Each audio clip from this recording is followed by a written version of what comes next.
Olá, seja bem-vinda, seja bem-vindo. Eu sou Armando Vernalha Júnior, fotógrafo, cinegrafista, professor e youtuber, e este vídeo é um oferecimento da Panasonic do Brasil. Neste vídeo falaremos do sistema de estabilização de imagem das Panasonic Lumix, tanto o OIS, o sistema de estabilização presente nas lentes, quanto o IBIS, que é o sistema de estabilização presente dentro do corpo da câmera, estabilizando o sensor de captura de imagem. Falaremos das opções de menu para configurar este sistema, o que é cada coisa e quando utilizar cada um destes recursos. Assim você terá um mapa completo para se localizar nos recursos de estabilização da Lumix.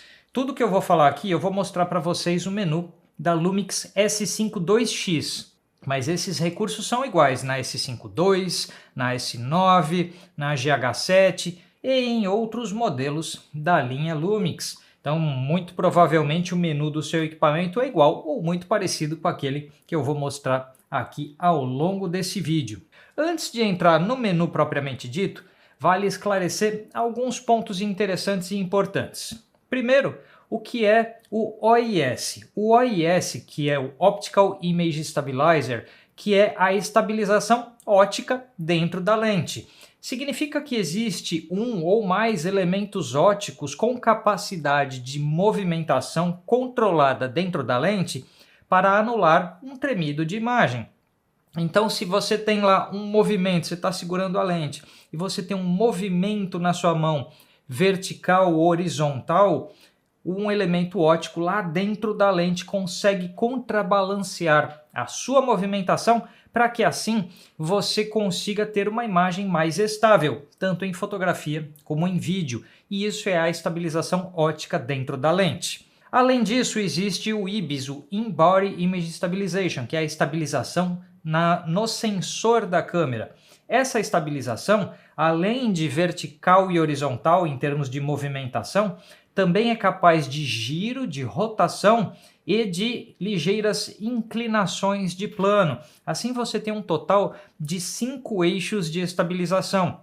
E as Lumix hoje possuem o chamado sistema Dual IS2, que combina todo o poder da estabilização óptica das lentes com a estabilização eletromecânica eletrônica do sensor de captura de imagem e ainda tem mais uma camada que é a estabilização digital. Então você tem um conjunto de recursos muito sofisticados e muito interessantes dentro destes equipamentos. Vale lembrar que nem toda lente tem o OIS, então o sistema de estabilização óptico dentro das lentes é algo presente em alguns modelos, como esta Lumix S 24 a 105 mm que está aqui, em outros modelos, mas existem algumas lentes que não dispõem. Nas lentes que não dispõem do OIS, a câmera trabalha a estabilização no plano do sensor como o principal recurso de estabilização, o sensor mais as possibilidades digitais adicionadas a ele. É mais poderoso quando a gente tem a soma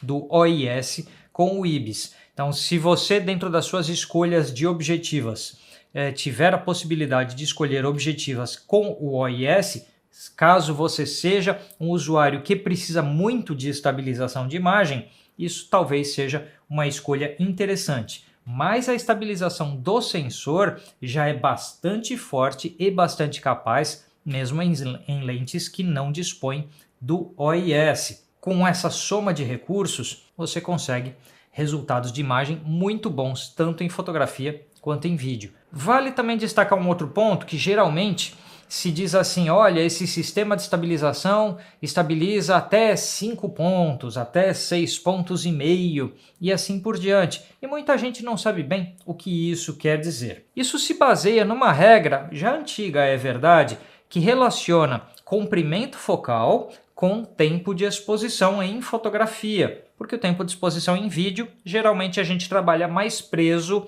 ao frame rate, então se estamos a 24, 30, 60 quadros por segundo, escolhemos tempos de exposição, seguindo lá aquela regra do obturador de 180 graus, por exemplo.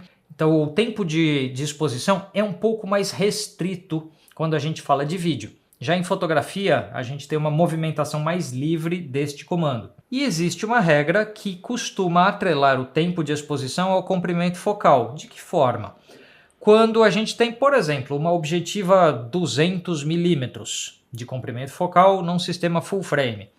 200 milímetros, para que a imagem gerada com essa lente em uma câmera não tenha um tremido de imagem ou essa possibilidade seja minimizada, você teria como tempo de exposição pelo menos 1/200 de segundo. Então, com 1/200 de segundo ou um tempo mais curto que esse, é bem difícil que uma fotografia com uma 200mm fique tremida. E com uma 300mm, 1/300, e com uma 50mm, 1/50 de segundo, e assim por diante. Reparem que o tempo é mais longo quanto mais curta a lente, porque num ângulo de visão maior, quanto maior o ângulo, um tremido que você faça representa um deslocamento pequeno da informação visual. Agora, quando a gente tem um ângulo muito estreito, qualquer tremido desloca muito o nosso campo visual. Então, quanto mais longa a lente, mais curto seria o tempo de exposição. E aí foi se criando essa ideia de que 50mm 1/50, 100mm 1/100, 200mm 1/200 e assim por diante. Essa regra é uma aproximação.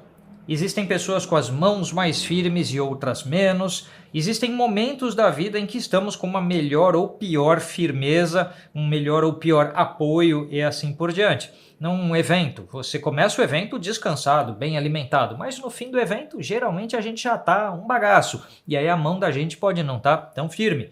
Vai fazer uma trilha na natureza para fazer observação de aves, alguma coisa assim. No começo do dia você está geralmente no melhor da sua força física e no fim do dia você já está lá com um cansaço batendo e aí talvez a sua mão não esteja tão firme. Então essa regra é uma aproximação.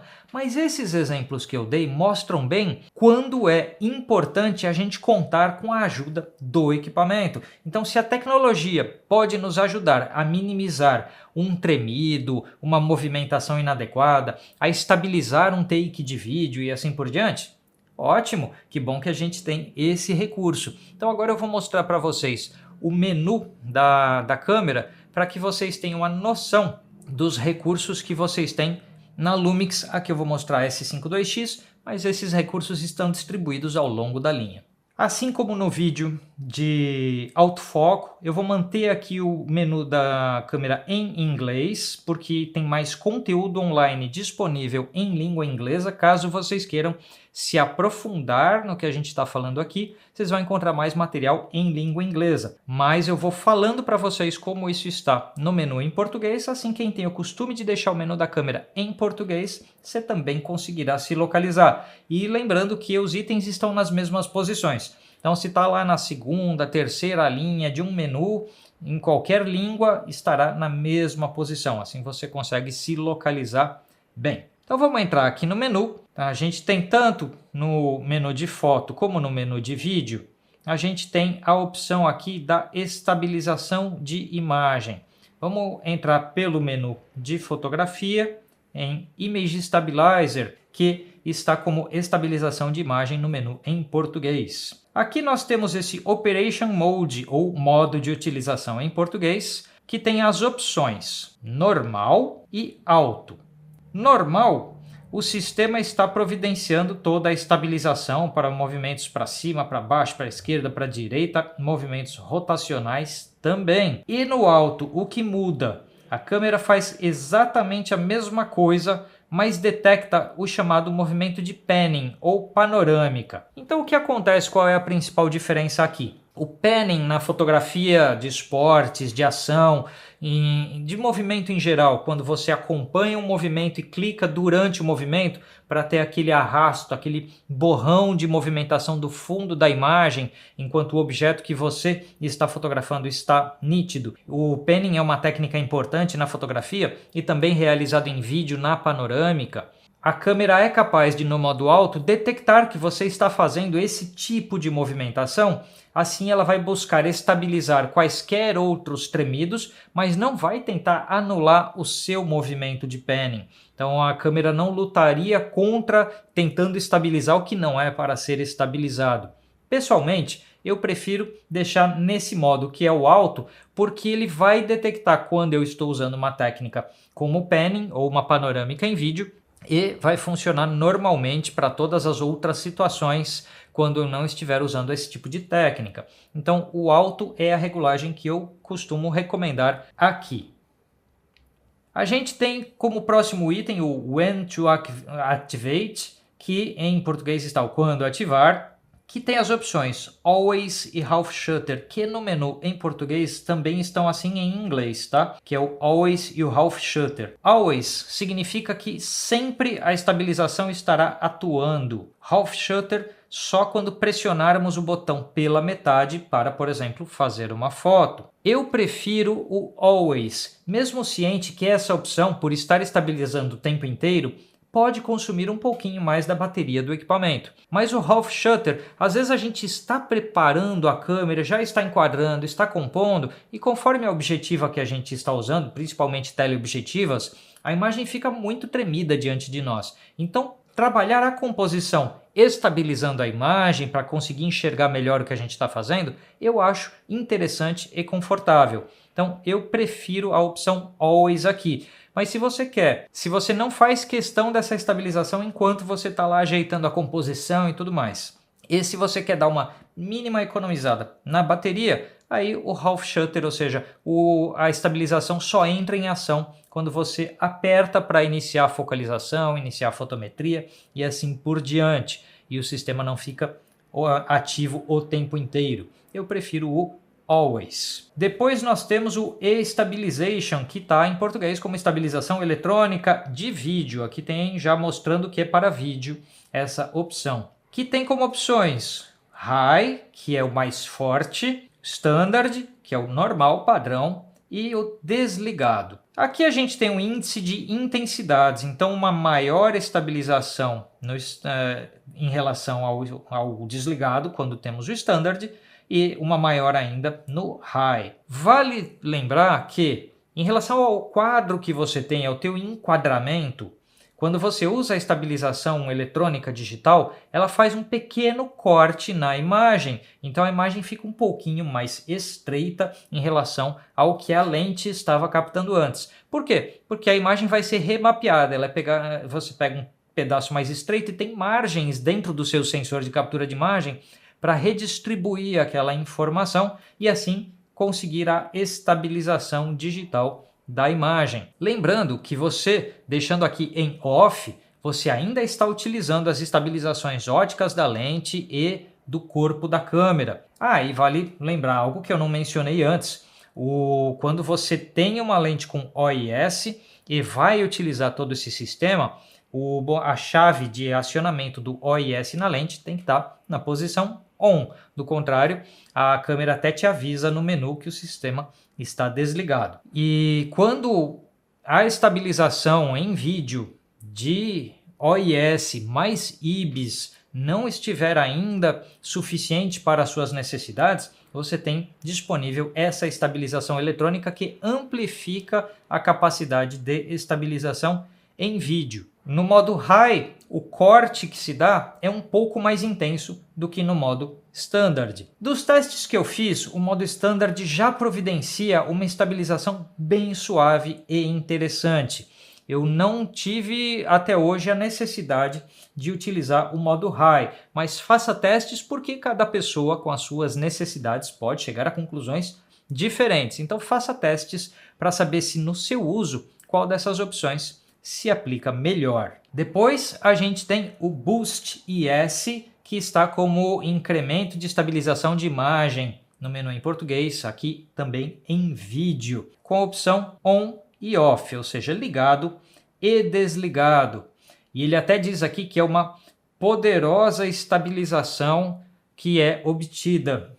Então é um sistema mais intenso de estabilização que busca pegar uma informação principal, como por exemplo uma pessoa fazendo vlog. Agora a gente está com a câmera no tripé, daqui a pouco eu vou mostrar um exemplo para vocês. Mas uma pessoa fazendo vlog, de repente segurando a câmera na mão, vai ter um movimento, vai ter um tremido, e principalmente se o vídeo vai ficando longo, a mão da gente vai cansando, o braço vai cansando. Então esse boost busca manter o objeto focalizado de centro de quadro o mais estável possível, como se a câmera estivesse num tripé. Além do vlog, se você estiver filmando algo com uma teleobjetiva distante, uma situação em que você quer ter a situação mais estável possível, mesmo numa lente mais longa, esse boost pode te ajudar a obter esse resultado numa gravação de vídeo. Lembrando que, como eu falei antes, quanto mais para a teleobjetiva, mais a gente tem propensão a ver a movimentação da câmera por causa do ângulo estreito de visão. E então o sistema de estabilização está sempre trabalhando por você, mas os limites dele vão ser um pouco mais estreitos quando a gente está usando teleobjetivas muito longas. E em algumas situações de teleobjetivas muito longas, talvez seja preferencial utilizar um monopé para estabilizar a lente ou um tripé e assim por diante. Mas em casos de câmera na mão, o boost já dá uma belíssima de uma ajuda, sendo que o próprio sistema, o OIS mais o IBIS, já são incrivelmente potentes. Mas a gente tem o boost como uma fronteira adicional. Assim como o E-Stabilization, né, estabilização eletrônica, são fronteiras adicionais que implementam formas mais intensas de estabilização da imagem. Depois a gente vai ver um exemplinho e aí vocês vão ter ideia da força desse recurso. E isso é o que a gente tem. A gente tem também aqui a opção relacionada a vídeo anamórfico, mas aí eu acredito que seja uma opção mais de nicho de utilização de lentes anamórficas que a gente pode de repente tratar em um outro vídeo futuro. Eu queria passar essas opções aqui que são aquelas mais de uso frequente para a maioria das pessoas. Vamos dar uma olhadinha no teste que eu fiz. E nesse momento aqui, eu estou segurando a câmera e a lente com as minhas mãos. Então eu tenho a S52X e a Lumix S24-105F4 OIS, mas com o OIS desligado nesse momento. Então qualquer movimento que eu faça, qualquer tremidinho da minha mão, qualquer coisa vai registrar nesse vídeo porque todos os auxílios estão desligados. Eu estou com o meu dedo aqui no botão do OIS, então eu vou simplesmente ligar o sistema. E a partir daqui, a gente está com o OIS e o IBIS da câmera ligados, mas sem ainda os auxílios digitais. Vejam o tamanho da diferença que dá quando a gente simplesmente liga o OIS e o IBIS da câmera, mesmo com a câmera na mão. Agora eu vou colocar os auxílios digitais para a gente ver como é que fica. E agora eu estou aqui com o IBIS da câmera, com o OIS e também com o Boost digital, que é aquela fronteira adicional de estabilização que você também pode usar para gravar um vlog com câmera na mão dessa forma aqui, já é uma ajuda adicional. Com isso a gente viu algumas das possibilidades aí da Lumix em termos de estabilização. Vocês viram aí o exemplo que eu gravei para vocês, já deu para ter uma ideia da efetividade do recurso de estabilização da Lumix, no caso aqui da Lumix S24105F4 OIS e da Lumix S52X. E conforme os seus usos, as suas necessidades, agora você tem um bom mapa do que são os recursos disponíveis no menu do seu equipamento, de como utilizá-los, e aí você vai fazendo os testes para encontrar a melhor combinação de recursos dentro do seu uso. A minha intenção aqui era mostrar um mapa geral do que tem disponível, de como funciona, onde liga, onde configura, assim você já sabe se localizar melhor no seu equipamento. Eu sou Armando Vernalha Júnior, fotógrafo, cinegrafista, professor e youtuber, e este vídeo foi um oferecimento da Panasonic do Brasil.